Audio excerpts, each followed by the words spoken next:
여러분 안녕하세요. 오랜만에 너무나도 반가운 소식 전해드립니다. 쌍용차 해고자 119명 전원이 무려 9년 만에 사측과 복직에 합의했다는 소식입니다. 특히나 이번엔 복직 시점을 확정했다는 점에서 더욱더 의미가 깊다고 하네요. 올해 말과 내년 상반기까지 전원 119분 전원이 복직하게 된다고 합니다. 무슨 말이 더 필요하겠어요. 진심으로 너무너무 축하드리고요.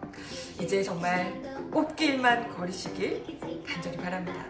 오늘 발칙한 뉴스는 이 이야기로 먼저 시작해볼게요.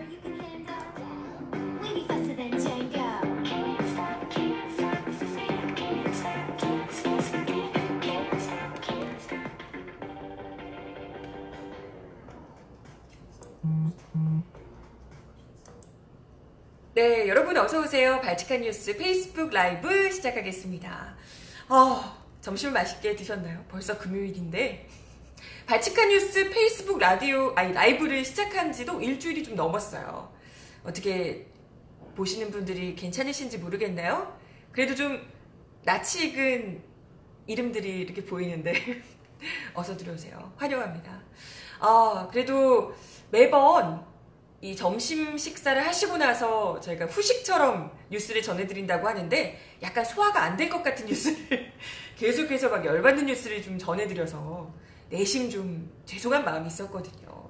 그런데 오늘은 정말 이렇게 반가운 소식이 또 얼마만인지 이런 좀 반가운 소식을 첫 번째 소식으로 전해드리게 돼서 너무나도 참 다행스럽게 생각합니다. 좋네요. 쌍용차 해고자 119분 전원이 복직하게 되는 그런 합의를 하게 됐다고 어제 합의를 했고 오늘 기자회견을 하셨어요. 쌍용차에서 해고자 전원 복직 합의를 무려 9년여간의 정말 지리한 싸움 끝에 드디어 합의를 했다는 소식, 첫 소식입니다. 2009년에 그 대규모 구조조정을 하고 그때 이제 옥색 파업까지 하시면서 그 정말 처절했던 싸움 이후에 9년 만에, 말이 9년이지 10년이면 강산도 변한다고 하잖아요. 진짜 그동안 제가 2009년에 입사 1년 차였거든요. 2008년에 입사해서 정말 아무것도 모르던 입사 1년 차였어요. 네, 입사 1년밖에 안 됐던 그때였는데 그리고 지금 벌써 입사 10년 차 아나운서가 됐습니다. 놀랍죠? 제가 이렇게 그 뭣도 모르던 신입 아나운서에서 이렇게 정말 10년 차 아나운서, 중견 아나운서가 될 정도로 정말 기나긴 시간이고요.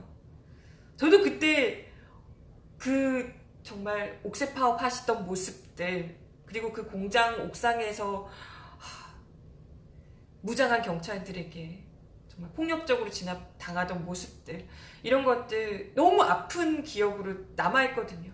그냥 멀리서 지켜본 사람도 이렇게 충격적으로 남아있는데 아무리 긴 시간이라고 해도 그때 그 고통을 직접 겪으셨던 노동자분들이나 가족들은 얼마나 극심한 트라우마에 또 시달리셨겠습니까?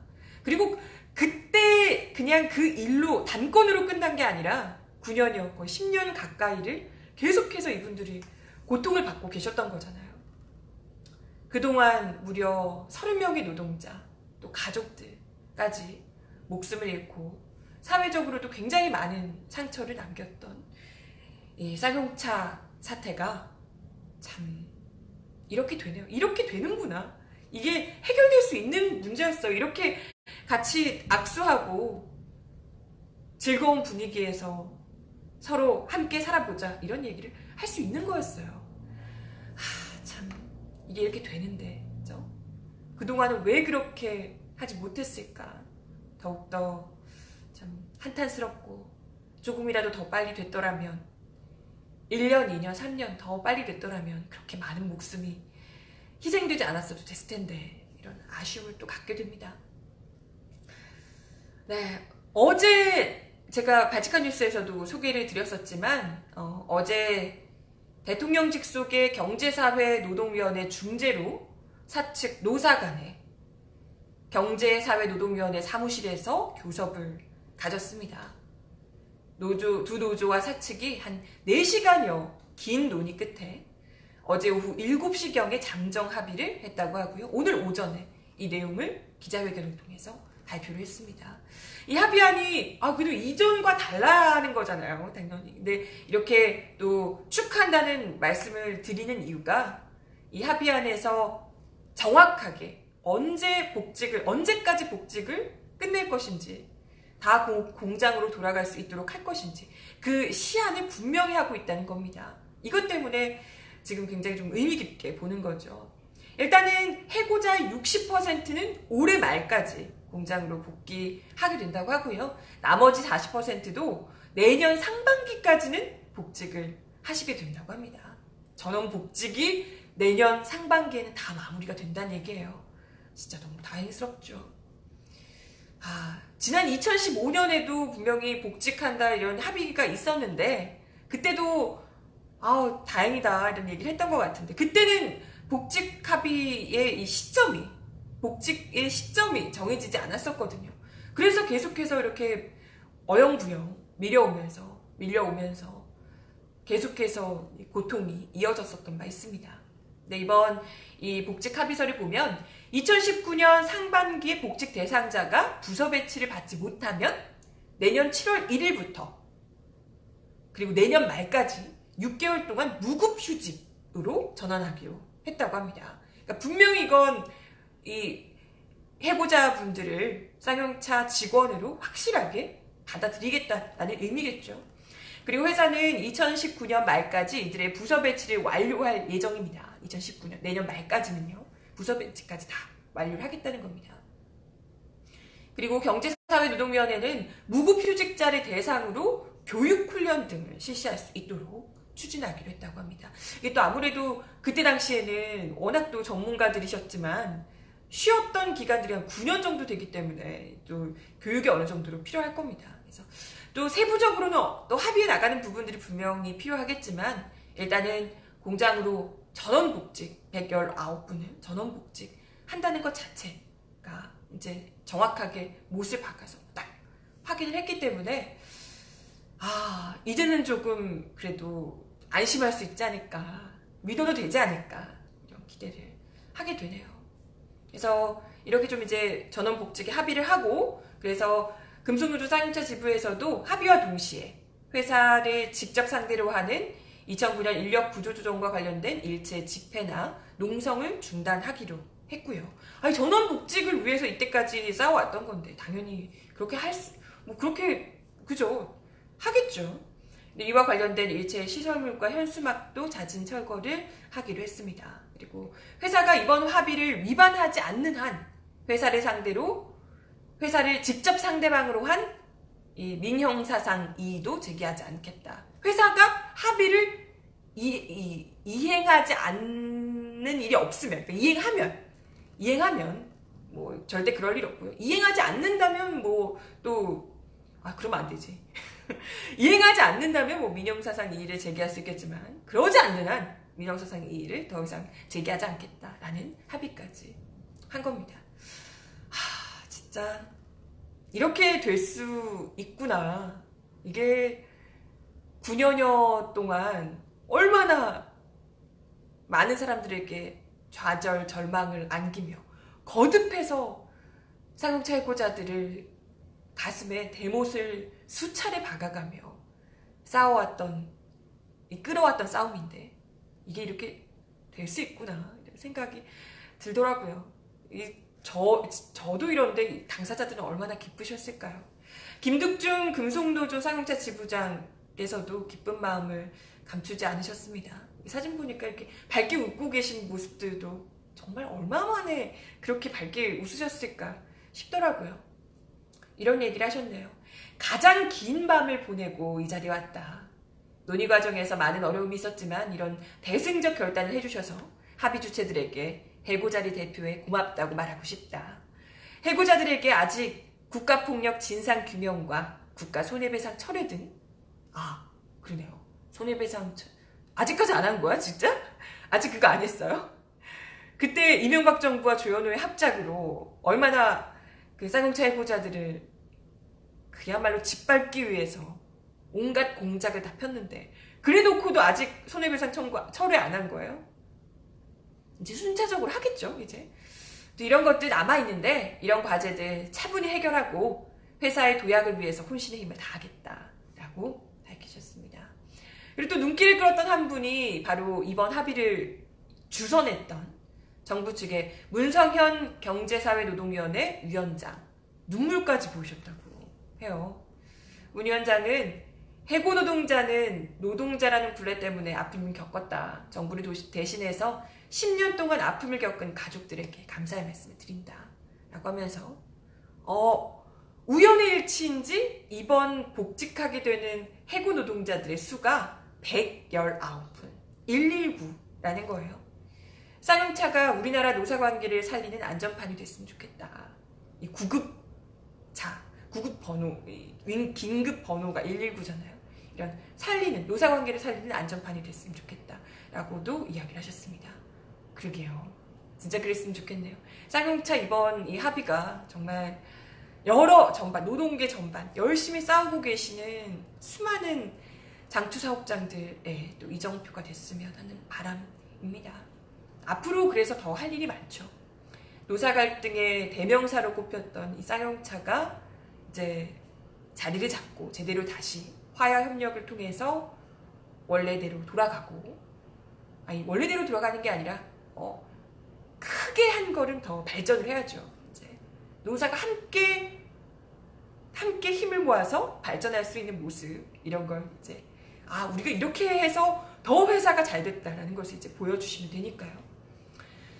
그리고 또 다른 곳에서 이러한 쌍용차 사태가 벌어지지 않도록, 2009년에 쌍용차 사태가 벌어지지 않도록 정부가 또 국민들도 함께 각별한 관심을 가지고 지켜봐야 할 것 같다, 이런 생각이 듭니다. 이런 게 보면 이제 사실 문재인 대통령이 대선 후보 시절에 공약했던 부분이잖아요. 쌍용차 해결, 이게 노동계에서 어떻게 보면 1번으로 내걸었던 이런 공약인데, 약속인데, 이걸 어찌됐건 정부가 좀 개입을 해서 주선을 직접 하고 이렇게 해서 또 여러 가지 상황들이 좀 맞물려 들어가긴 했지만, 이런 상황에서 어찌됐건 문재인 대통령이 후보 시절에 약속했던 부분을 또 이뤄낸, 약속을 지켜낸 부분이기 때문에 좀 다행스럽다, 이런 생각이 들고요. 모쪼록 이번 일뿐만이 아니라 숱한, 이미 쌍용차가 너무 대표적이긴 했지만 아직도 남아있는 사업장들, 아직 그 사업장으로 돌아가지 못한 해고자들이 도처에 많이들 계십니다. 억울하게 피해를 보고 계시는 분들이 많아요. 그런 분들의 이 구제에도 정부가 계속해서 노력을 해줬으면 하는 바람이고요. 참 이 쌍용차 해고자분들이 그간에 정말 쌍용차 해고자다, 이것만으로도 다른 어디 주변에 취직도 할 수 없고 정말 일당받으며 일하는 이런 곳들 전전하면서 극심한 생활고에 계속해서 시달려 오셨다고 얘기를 많이 들었습니다. 그간의 가족들의 고통도 이루 말할 수가 없죠. 9년인데, 말이 9년이죠. 오늘은 부디 정말 오랜만에 가족들과 좀 맛있는 것도 드시고 두 다리 쭉 뻗고 단 꿈을 꾸셨으면, 또 오래 함께 해주셨던 동지들과 술잔도 기울이면서 이젠 좀 행복한 미래를 꿈꿀 수 있으셨으면, 이제 그렇게 되지 않을까요? 그죠? 그렇게 할 수 있었으면 하는 바람입니다. 정말 앞으로는 좋은 일들만 있을 거예요. 네, 화이팅 하시기 바랍니다. 정말 진심으로 너무너무 축하드려요. 네, 첫 번째 소식은 쌍용차 전원 복직 합의 관련된 이야기를 전해드려 봤고요. 두 번째 소식으로 부동산 대책 어제 나왔는데요. 이 이야기를 잠깐 드릴까 합니다. 물 잠시만 마실게요. 네, 화이팅입니다. 무한지지합니다. 항상 잘 보고 있어요 하셨고요. 감사합니다. 두 번째 소식으로 어제 9.13 부동산 대책이 나왔어요. 부동산 대책이 지금 문재인 정부에서 굉장히 좀 긴장해서, 바짝 긴장해서 내놓고 있다, 이런 생각을 하게 되는데요. 아무래도 지금 이전에 부동산 대책이 나왔던 부분들이 좀 상당히 미흡했다, 이런 평가들이 있었고, 오히려 그것이 또 부동산 투기 세력을 억제하지 못하고 오히려 더 반발하게 됐다, 뭐 이런 이제 여러 가지 것들이 사실 맞물려 있었지만요. 그동안도 계속해서 있었던 것들이 약간 뭐랄까요, 노무현 정부 때처럼 어디 한번 싸워보자, 약간 이런 느낌이랄까요. 강남의 이 부동산 심리가 좀 그런, 어디 한번 문재인 정부 그래, 들어와 싸워보자, 약간 이런 느낌이어서 좀 무섭더라고요. 그래서 어제 이 부동산 대책과 관련해서 과연 이번에는 정말 미친 집값이 좀 잡힐 수 있을지, 그리고 이 실제로 부동산 투기가 맹렬하게 일어나고 있는 그 지역들은 또 어떤지, 보수 진영의 반응들은 또 어떤지, 과연 실효성은 있을지, 이런 걸 저도 사실 잘 모르지만 기사들이 나와 있는 걸 토대로 조금 이렇게 가늠을 해보고자 해요. 일단 어제 9.13 부동산 대책, 나름대로 이 투기 억제를 위해서 정부 차원에서 고강도의 대책을 내놨다, 이런 기사들이 많이 나왔습니다. 전문가 의견들도 여러 엇갈리기도 하고 하지만, 이번 부동산 정책의 핵심은 종합부동산세 강화라고 우선 얘기를 할 수 있을 것 같아요. 당장에 지난 7월에 발표됐던 개편안보다는 대폭 강화가 됐고요. 최근에 집값이 폭등한 서울 세종, 이 조정 대상 지역의 43곳에서 두 개의 주택 이상 다주택자 또는 고가의 1주택자에 대한 종부세가 대폭 올라갈 예정이라고 합니다. 당초에는 2%였는데 1.2%포인트가 올라서 3.2%로 이제 됐다고 합니다. 참여정부 때 3%였다고 하니까 그것보다도 더 세게 오른 거죠. 그리고 종부세 인상 상한선도 기존 150%에서 300%까지. 이거 굉장히 생각보다 더 많이 올랐다, 이렇게 얘기를 하신 분들 많으시더라고요. 300%까지 꽤 크게 올렸습니다. 그만큼 당정청이 최근에 이 부동산 상황을 매우 엄중하게 보고 있다, 이렇게 생각할 수 있는 부분인 듯해요. 이렇게 되면 이 조정지역 안에서 합산시가로 2개의 주택을, 19억짜리 집을 2개 가진 이런 주택자의 경우에는 기존에는 187만원 세금을 냈다면 앞으로는 415만원, 한 2배 정도 이상 세금을 더 내게 된다고 해요. 근데 세금 2배나 하면 많긴 하지만 사실 좀 그래요. 19억 이런 집 가진 분이 200만원이 그렇게 비쌀까? 그렇게 많나? 그 정도 집을 안 가져봐서 모르겠습니다만은 네, 그러네요. 아무튼 어찌됐건 세금을 더 많이 걷는 것도 필요하겠지만 우선은 집값을 안정화시키는 게 지금 가장 중요한 부분이기 때문에 이것보다 사실 좀 더 세게 했어야 되지 않나, 이런 아쉬움이 물론 있기도 합니다. 그리고 그 외에도 주택담보대출이 보다 더 깐깐해졌다고 하고요. 임대사업자 혜택을 대폭 축소하기로 했습니다. 그리고 양도세 면제 기간을 줄이기도 했고요. 근데 이거 딱 나오고 나서 사실 약간 좀 그런가? 아닌가? 이게 될까? 어쩔까? 약간 헷갈리잖아요. 근데 오늘자 보수 언론들 이 보도를 보니까요. 좀 잘했나? 이런 생각이 들어요. 이 기사 혹시 보이시나요? 이게 좌우 반전이 돼서 제목이 잘 안 보이실 수도 있는데 네, 이렇게 보수 매체들, 경제지에서 이런 기사들, 제목들 내놨습니다. 대체적으로 굉장히 좀 이번 9.13 부동산 대책이 굉장히 세금 폭탄이라고, 빚내서 세금 낼 판이다, 이런 얘기까지, 종부세 폭탄이다, 고가 주택 보유자를 투기꾼으로 낙인 찍고 있다. 고작 집 한 채 가진 서민들을 이라고 하면서 세금 폭탄을 먹이고 있다. 이런 반응들을 보이고 있어요. 그래서 뭐 빚내서 세금? 빚내서 세금 낸다? 뭐 이런 류의 얘기가 실제로 중앙일보 아까 기사 보셨죠? 네, 빚내서 세금 내야 할 판이다. 이런 기사까지 나왔더라고요.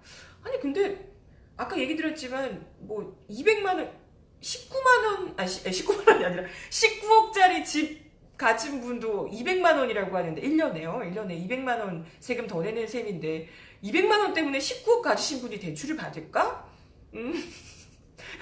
그리고요, 시가 18억짜리 집 한 채면요 세금 10만원 오른대요. 18억짜리 집 한 채면 10만원 오른대요. 10만원 때문에 대출 받으시나? 중산층 서민 세금 폭탄 운운하는데 사실 18억짜리 집 가지신 분이 서민인가? 그럼 우린 뭐지? 나는 뭘까? 그럼 나는 하층민인가? 이런 생각이 막 드는 거죠. 그죠? 이런 분들이 실제로요. 지난해 종부세 과표 12억 이상인 사람은요. 한겨레 보도에 따르면 전국에 8,895명 밖에 안 된다고 합니다. 이런 분들에게 글쎄 뭐 많이 내서 200만원 더 내라 이런 게 세금 폭탄일까요? 이런 분들에게 이런 생각을 하게 되는 거죠.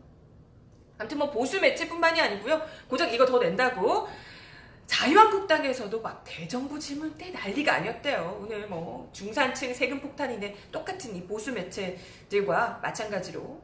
그러니까 재건축 재개발 규제 완화를 해야 되네. 이렇게 막 은근슬쩍 재개발하자고 막 공급 확대 더 중요하다고 빨리 왜죠? 막 음마아파트 이런데 그리고 강남의 그 옛날 오래된 고가 아파트들 또 재건축해서 또 재미 좀 보시려고 그러시는 건가? 좀 이렇게 한껏 목소리를 높이고 있어요. 아니 집값 안정화하자고 부동산 대책 내놨는데 재건축 재개발 규제를 완화해야 되는 건 뭐야? 왜죠? 그런 대책은 왜 나오는 거지? 심지어 김무성 의원은 문재인 정부가 시장경제 원칙을 훼손하는 좌파 사회주의 정책을 쓰고 있다고. 시장경제 부동산을 다 맡겨야 된다고 이렇게 이야기를 하셨대요. 아니 근데 지금 부동산 대책이 완전히 제대로 된 시장경제 하에서 돌아간 게 아니잖아요. 아니 뭐 여태 시장경제에 맡겨가지고 지금 이 난리가 시장경제도 아니 사실 가진 분들이 다 미리미리 개발 정보 다 입수해서 미리 투자하시고 그러다가 지금 이렇게 이 꼴이 난 거잖아요. 맞아. 일반 서민들이 뭘 안다고 그렇게 하겠어요. 뭐 그리고 또 이명박 정권 때 무려 17번의 부동산 투기를 사실상 조작하는 정책들 하셨었고 박근혜 정부 때 부동산 3법, 분양가 상한제 폐지 기억나시죠? 이런 것 등등이 지금의 이 부동산 투기 완전 붐 이것들을 계속해서 부먹부먹하면서 푸시푸시하면서 이렇게 만들어 왔던 거잖아요. 강남 이 부동산 불패시나 누가 만들었습니까? 그렇지 않아요? 그리고 뭐 오늘 또 나온 또 다른 보도를 보니까 강남의 아파트 가지고 계신 의원들이 자유한국당에 역시나 가장 많으시더라고요. 그러니까요. 그러니까 이 정도 정책 가지고 사실 이 정도 정책도 막 반발을 하고 있지만 사실상 이 정도 정책보다도 더 세야 한다. 이런 이야기들 나오는 겁니다. 실제로 뭐 물론 이제 이번 정책이요. 다주택자 종부세를 나름 대폭 강화를 했고 그리고 임대주택 사업자의 세제 혜택을 축소하고 이런 부분들이 의미가 있어요. 나름 한층 진전된 방안이다 라고 하지만 이것만으로는 불로소득을 꿈꾸는 투기 세력의 기대 심리를 꺾을 수가 없다는 거죠. 아까 얘기 들었지만 그렇잖아요. 19억짜리 집이 있으신 분이 200만원 세금 더 낸다고 집을 팔까요? 그걸로 더 얻어지는 소득이 더 많으면 당연히 그죠? 보통은 이런 분들이 이렇게 해서 몇 억씩 더 받고 뭐 이런 더 이렇게 뻥튀기가 되고 이런 걸 기대해서 투기를 하는 건데, 아니 얻어지는 그 불로소득이 억대면, 최소 수천만 원, 뭐 억대 이렇게 되면 몇백만 원 가지고 되겠어요? 이게 안 되죠, 사실. 이렇게 해도 그냥 집 끝까지 갖고 있겠다, 이런 생각을 보통은 할 테고요. 그렇기 때문에 정말 이 투기 세력을 잡으려면 이 불로소득을 부동산으로 할 수 있다, 이런 기대 자체를 못하도록 확실하게 만들어야 된다, 이런 겁니다. 그래서 최근에 뭐 이해찬 대표를 비롯해서 박영선 의원 등 민주당에서도 토지 공개념 실질적 도입에 대한 언급들이 지금 나오고 있고요. 그러니까 이게 시작이고, 9.13 이 부동산 대책 시작이고, 추가적으로 보다 더 단호한 대책들이 추가적으로 나와줘야 한다는 겁니다.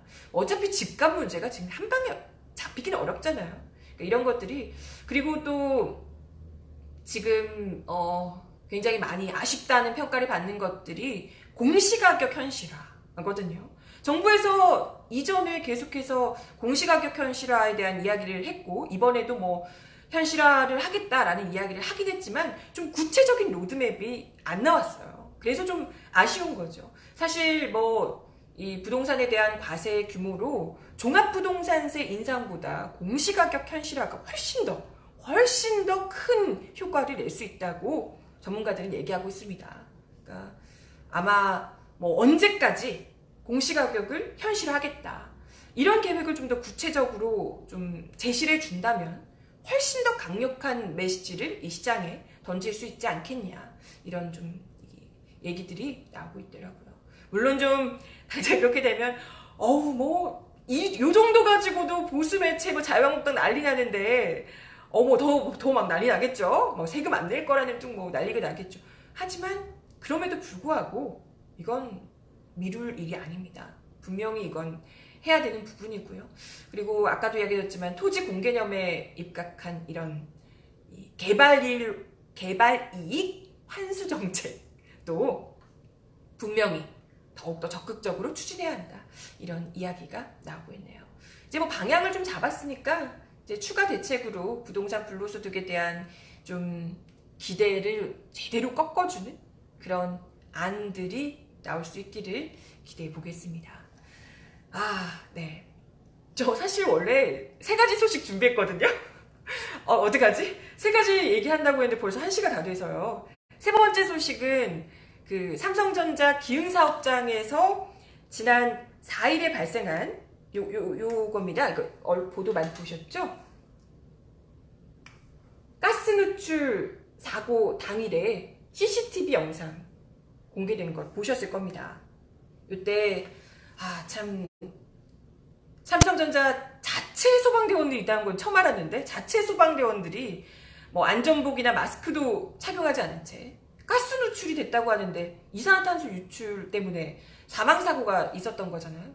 그럼에도 불구하고 자체 소방대원들이 안전복도 마스크도 착용하지 않은 채 현장에 투입이 됐고, 근데도 뭐 전혀 다급하지 않은 모습으로 어슬렁어슬렁 이렇게 보안카드 찍고 뭐 이러는 모습으로 굉장히 이제 논란이 됐고요.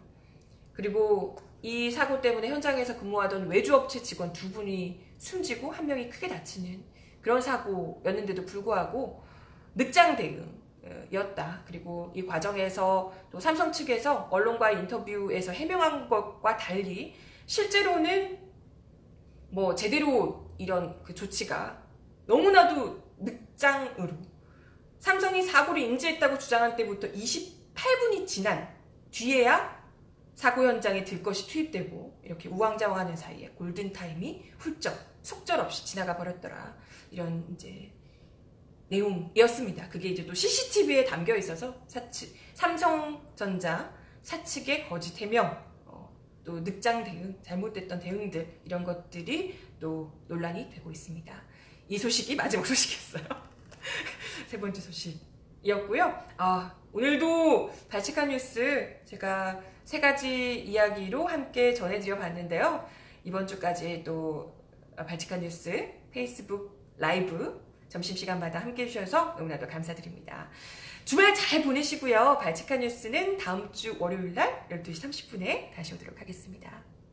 네, 그럼 오늘도 좋은 하루 보내시고 다음 주 월요일 날 다시 만나요. 안녕!